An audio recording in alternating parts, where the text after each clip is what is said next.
The chamber of the Galactic Council was quieter than a starless void.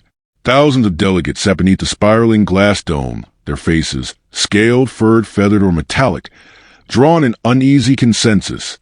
The central dais, a translucent disk suspended in anti-gravity, flickered to life with a symbol none dared invoke lightly: the mark of silence. Ambassador Jurel of the Phrenic Syndicate, his 6 eyes unreadable, spoke first. Let the record state: Earth has ignored 3 non-intervention decrees. They have weaponized thought, distorted gravity, and reverse-engineered dark matter. They are unpredictable. They are too fast, added the Solari Queen, her voice a wind chime of ice. They have reached where we took centuries, in mere decades. The vote passed without a single objection. From this moment, Earth would be subject to silent compliance protocol. No trade, no contact, no signals permitted to leave or reach its atmosphere. A passive quarantine at best, an ultimatum at worst. The silence wasn't just a punishment. It was a warning to all species who might evolve too boldly, too humanly. The declaration spread through the council systems like wildfire smothered in ash. Few spoke of it publicly. Fewer still questioned it. On the outer edge of the Terran sphere, Earth's satellites flickered with the cut of communication. Civilian networks collapsed into static.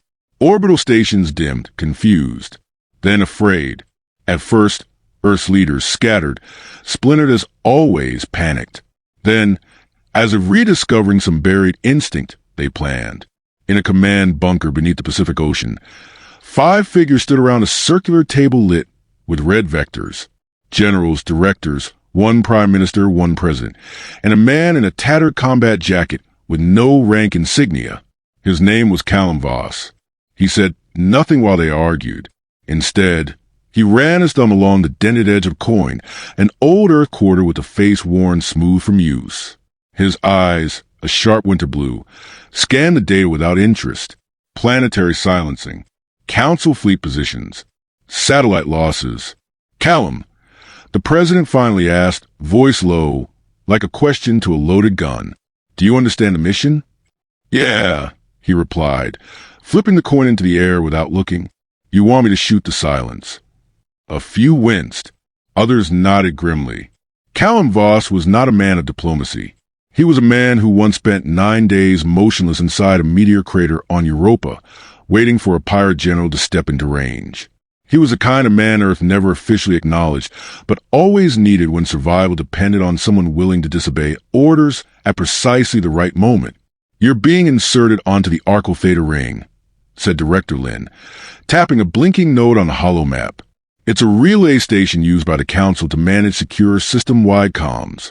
We believe they've archived the protocols used to enforce the silence there. Get us intel. Cause turbulence. Turbulence, Callum repeated, smirking. That's your code word for pissing them off enough to notice us again. Director Lin didn't answer. Beside him, a small drone hovered into the room, barely the size of a grapefruit. Its eye glowed softly as it chirped. New mission parameters received. Objective: precision chaos. Oh, I like that. We're gonna get shot at, aren't we, Callum? Callum sighed. Bite, shut up. The drone whirred in amusement and dimmed its light. He stepped away from the table and looked at the projections of council space. Bright clusters of regulated stars and blinking red lines of interdiction zones. They thought silence would contain Earth. That fear could mute curiosity, mute instinct. He holstered his rifle with the care of a man preparing not for battle, but for something more intimate. 100 years ago, he said quietly, we used to look at the stars and ask if we were alone. Now, they tell us we're too loud.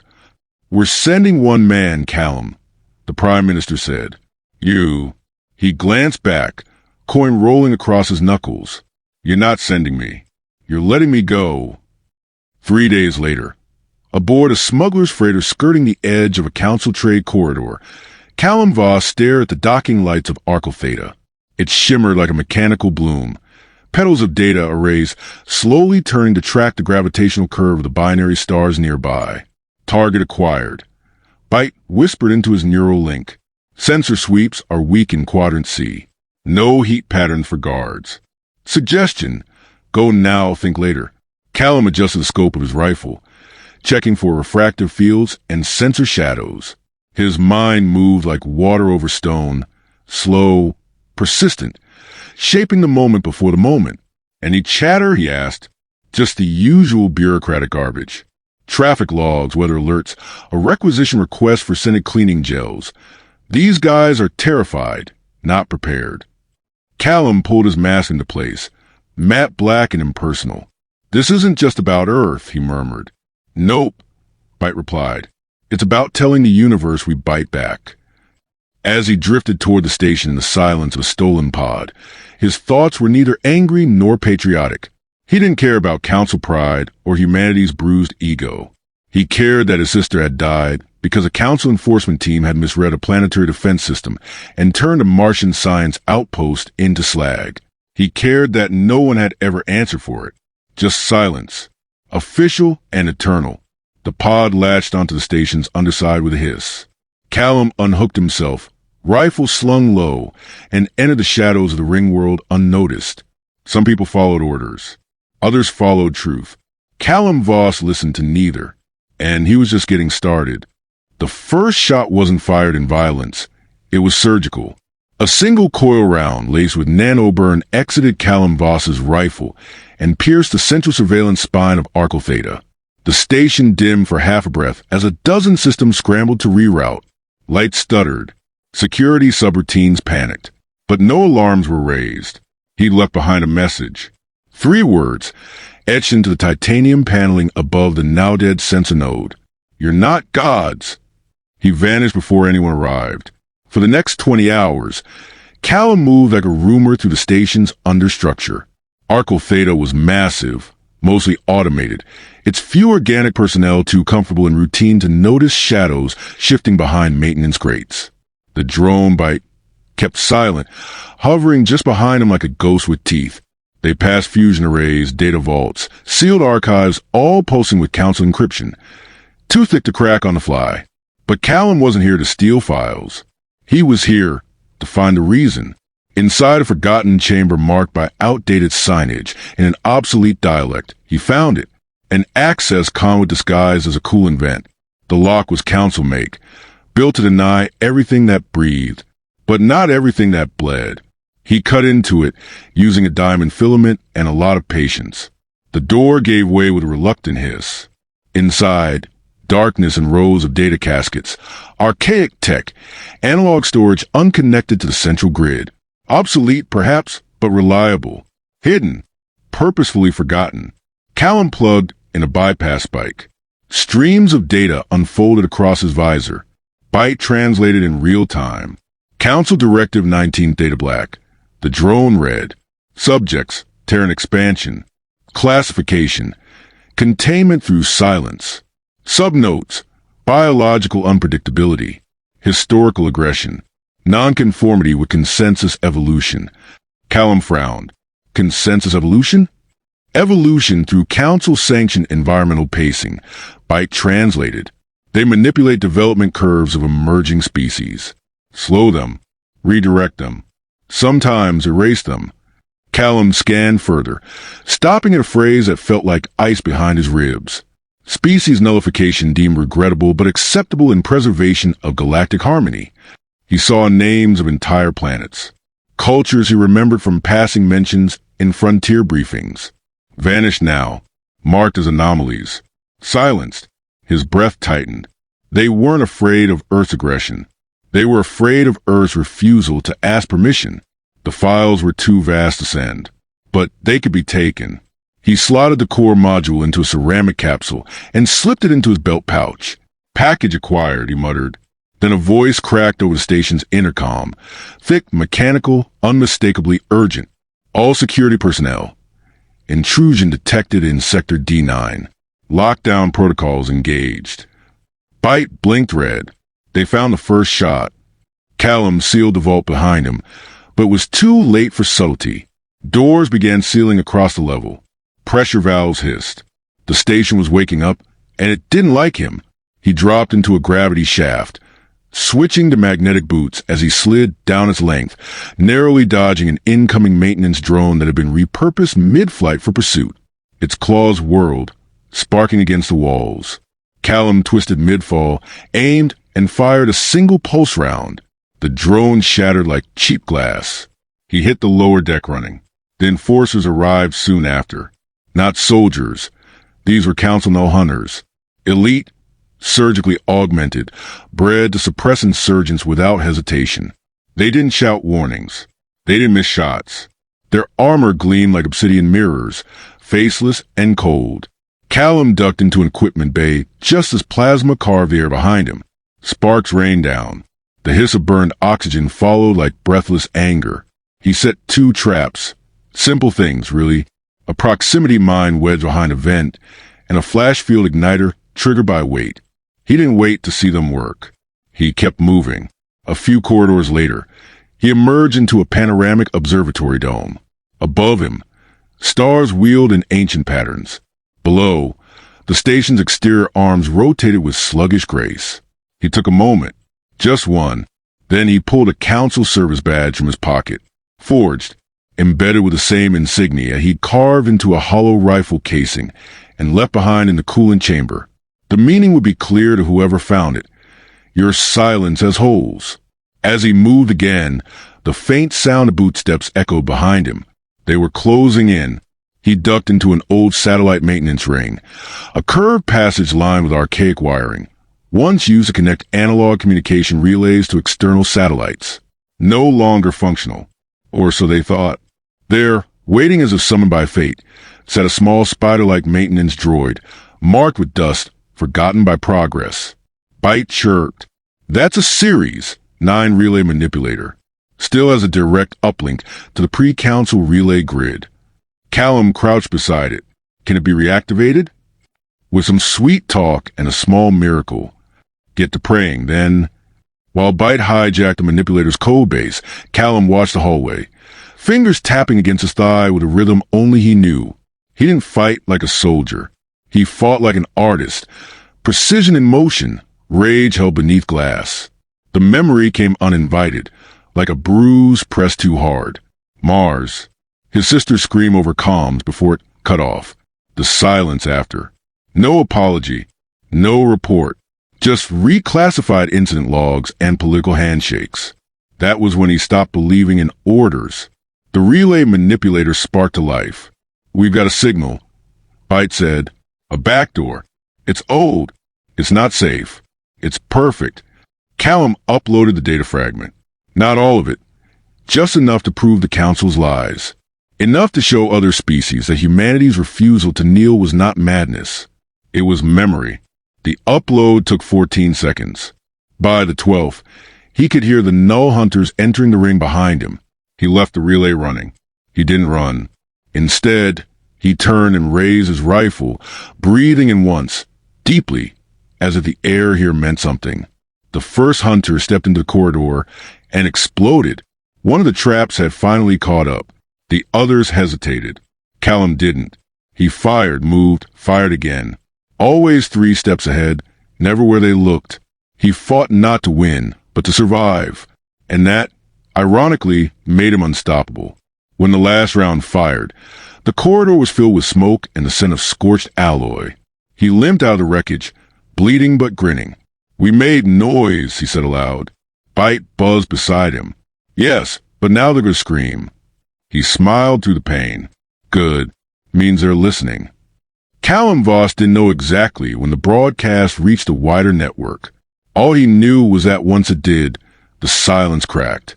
It began with whispers. Encrypted comms in obscure trade dialects. Fleeting data burst from fringe systems. Unmarked vessels altering course to avoid council patrols. In the language of the stars, hesitation was louder than protest, and hesitation had begun to echo. Back on Arco Theta, Callum moved through the battered maintenance tunnels, ribs bruised, shoulder seared from a glancing shot. Byte hovered close, flickering with diagnostic subroutines, emitting the occasional static chirp of worry. You're bleeding again, the drone noted. Still moving, aren't I? Callum muttered. That's not the same thing. He gave no answer. There was too much to do. The relay node was still active. Barely. Its connection to the pre-council grid was fragile, burning itself out with every packet of data. But it had done its job. Callum had seen it in the change of tone on the council's internal chatter. Where once there was confidence, now there was confusion. The council had underestimated how quickly even their most distant colonies could taste unrest. Once word slipped through the veil, the idea itself became infectious. What else had they silenced? But the council wasn't built to lose control. It responded with speed and force. A warship arrived in orbit 12 hours after the signal went out. It wasn't large by council standards, but it was symbolic. A Sentinel-class enforcer frigate, bristling with enough firepower to turn a moon into glass. They called it Vigilant Harmony. The name sounded like a lullaby sung by a knife.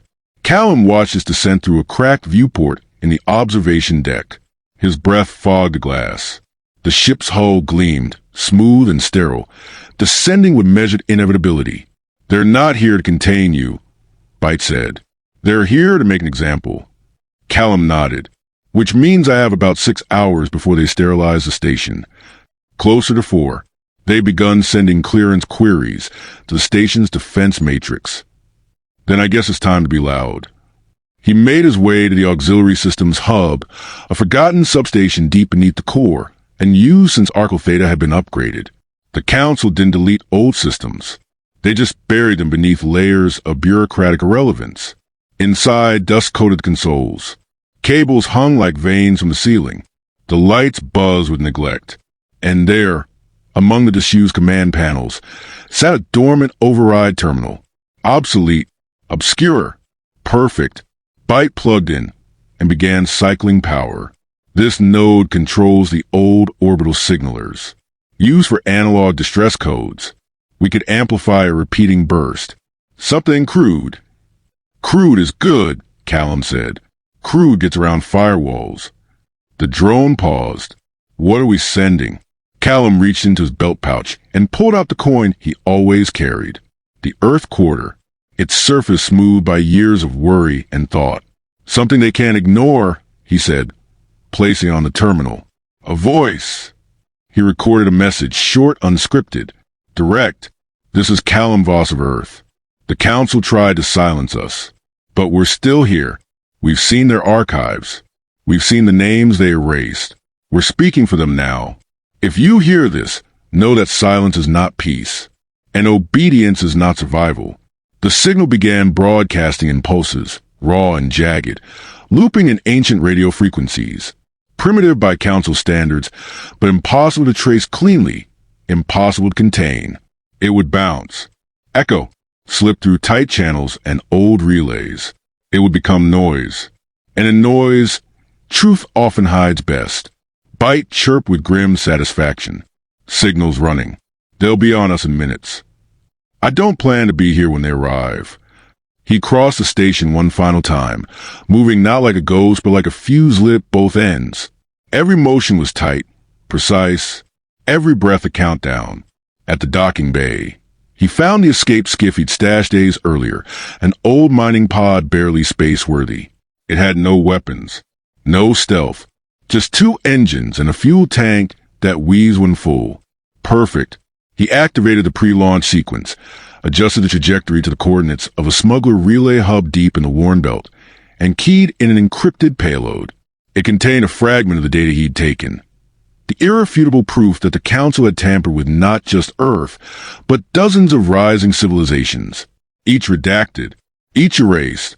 Once launched, the pod would drift, undetectable. It would arrive in 7 days. Unless they stopped it. He turned to leave. But the hangar door slid open with a thunderous groan. 3 null hunters stepped through. They were larger than the ones he'd faced before. Reinforced. Their armor shimmered with disruption fields, and their weapons hummed with ionized malice. They didn't speak. Neither did Callum. The first moved, and Callum rolled sideways, firing as he fell. The round hit square in the center of its helmet, and stopped. Energy shields flared. The hunter stepped forward as if nothing had happened. He didn't try again. Instead, he drew 2 detonation beads from his belt, primed them and tossed them high. As the hunters tracked the arcs, he ran, not away, but between them. The flash detonated behind him, brief and blinding. He fired again, this time at the ceiling. The support strut buckled, and half the walkway collapsed onto the second hunter. Not enough to kill, but enough to trap. Enough to make them angry. Callum dove into the pod and slammed the hatch shut as plasma tore through the air where his head had been. Launch now. Bite ass perched on the console. Now. Callum gritted, blood trailing from his lip. The pod screamed to life, engines flaring erratic but alive. It shot out of the hangar like a comet too stubborn to die. Behind them, the station shrank to a dot, then flared with white as containment protocols ignited. Controlled demolition. The council didn't want wreckage to be studied. They would write it off as a power failure, a system accident. Tragic but irrelevant. But the signal was out. The message was moving. And Callum Voss was still breathing, still biting, still too loud. The escape pod drifted through the outer dark like a lost thought. Silent, unremarkable. Beneath its scorched hull, Callum Voss sat hunched over the console, watching the long-range NAV beacon blink with sluggish persistence. Bite hovered nearby, its once clean chassis now marred with smoke and impact scoring. The damage suited them both. The pod wasn't built for comfort. Every breath tasted like recycled copper. Every vibration rattled through metal thinner than trust. But they were alive, and for now unpursued. Bite's voice crackled in the cabin. We're approaching the edge of council-monitored space. Signal interference will ease once we cross the scorched rift. Callum didn't respond. He was staring out the narrow viewport, eyes unfocused. Somewhere beyond that veil of stars, the message was still moving, bouncing from derelict relay to pirate satellite to rogue trader ship. Bits of it would degrade, mutate, but enough would survive. He'd made sure of that. Have we heard anything back? He asked finally. Static. Ghost pings. One partial relay burst from a system on the fringe, but nothing verifiable. He nodded. He hadn't expected a chorus of support. Truth never echoed instantly. First, it curdled. Then it boiled. He leaned back, wincing as cracked ribs shifted. How long until the Warren Belt? 18 hours. Maybe less, depending on gravitational slipstreams. Callum sighed. Time felt brittle out here. He wasn't sure what waited for him on the other side of the belt. The smugglers might help, or they might sell into the council for a pat on the head. But they weren't the goal. He didn't need to survive. He just needed the truth to. He closed his eyes, letting the silence settle. But it didn't last. An alarm blinked red. Bite immediately flared to alert. Unidentified vessel, mid-range, vector lock. Not council class. Callum snapped upright. Broadcast signature? No council tags. No military beacons. Civilian, heavily modified. A flicker of hope. Or a trap. He toggled the hailing system, cracked open the audio feed.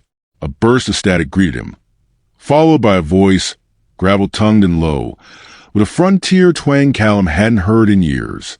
Didn't think you'd make it out. Thought the council would grind you into vapor. Callum's jaw tightened. You know who I am?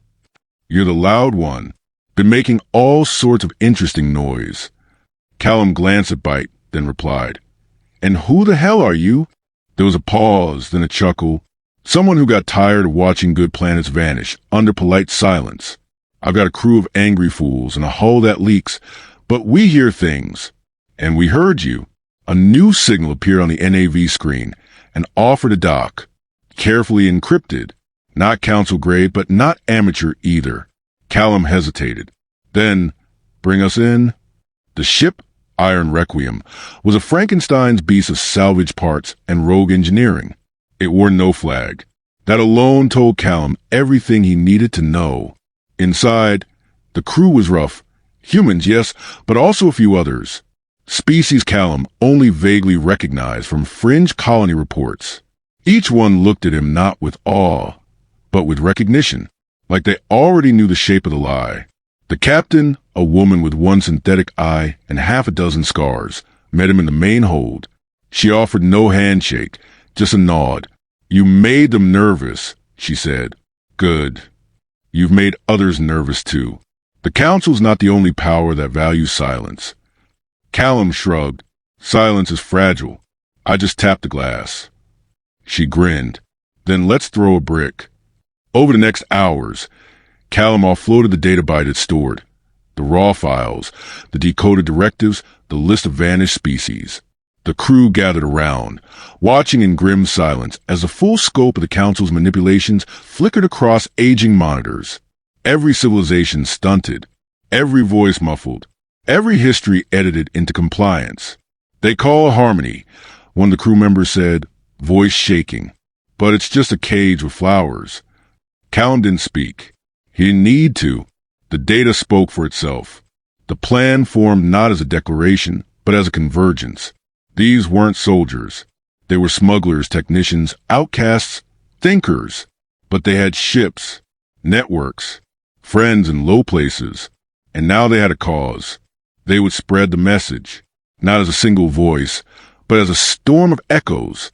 Each relay activated, each fragment retransmitted. Some carried the original data. Others added testimony, imagery, recordings from forgotten colonies that had barely survived. The signal became a web, impossible to track, impossible to kill. Callum watched it unfold with quiet awe. It wasn't about him anymore. And that, finally, felt like victory. On the observation deck of the Iron Requiem, he stood alone, looking out at a stretch of stars that no longer seemed so still. Bite floated beside him, soft in tone. They're listening now. Callum nodded.